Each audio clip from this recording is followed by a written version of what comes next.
মহেশপুর রাজ্য সোনাপুর নামে এক গ্রামে এক গরিব কাঠুরে বাস করত।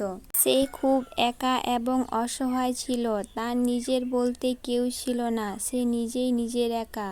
সে প্রতিদিন সকালবেলা উঠে জঙ্গলে যেত কাঠ কাটতে। প্রতিদিনের মতো আজও সে জঙ্গলে চলে গিয়েছে কাঠ কাটার জন্য। তার জঙ্গলে গিয়ে কাঠ কাটা হয়ে গেলে সে সেই কাঠ মাথায় করে বাড়ি নিয়ে আসতো।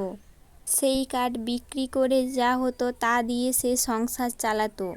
প্রতিদিনের মতো কাঠুরি কাঠ কাটার জন্য জঙ্গলের উদ্দেশ্যে রওনা হলো। জঙ্গলে হাঁটার সময় এক দুষ্ট বাঘ কাঠুরিকে লক্ষ্য করে তার পিছু পিছু ধাওয়া দিল। কিছুক্ষণ যাওয়ার পর কাঠুরি লক্ষ্য করল তার পেছনে যেন কেউ আসছে। কাঠুরিয়া ভালোভাবে বুঝতে পারল তার পেছনে বাঘ আছে, তাই সে ভয়ে ভয়ে জঙ্গল থেকে কাঠ কেটে নিয়ে প্রাণের ভয়ে বাড়ির দিকে রওনা দিল। কাঠুরি মনে মনে ভয় পাচ্ছিল আর ভাবছিল আজ বাঘের হাত থেকে নিস্তার নেই। তাই সে প্রাণ বাঁচানোর জন্য একটা উপায় বের করল। সে জোরে জোরে চিৎকার করে বাঘকে শুনিয়ে বলতে লাগলো, তোরা কে কোথায় আছিস? এখানে আয়, এখানে একটা হরিণ পাওয়া গেছে। হরিণটিকে আজকে বাসায় নিয়ে যাব, ওকে জবাই করে ওর আজকে মাংস খাবো। বাঘ শুনতে পেয়ে লাফ দিয়ে জঙ্গল থেকে পালিয়ে গেল।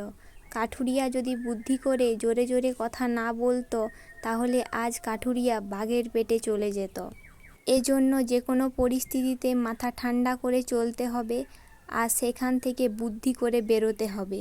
তোমাদের যদি ভিডিওটি ভালো লাগে চ্যানেলটি সাবস্ক্রাইব করে পাশে থেকো, আরও নতুন নতুন ভিডিও আসছে।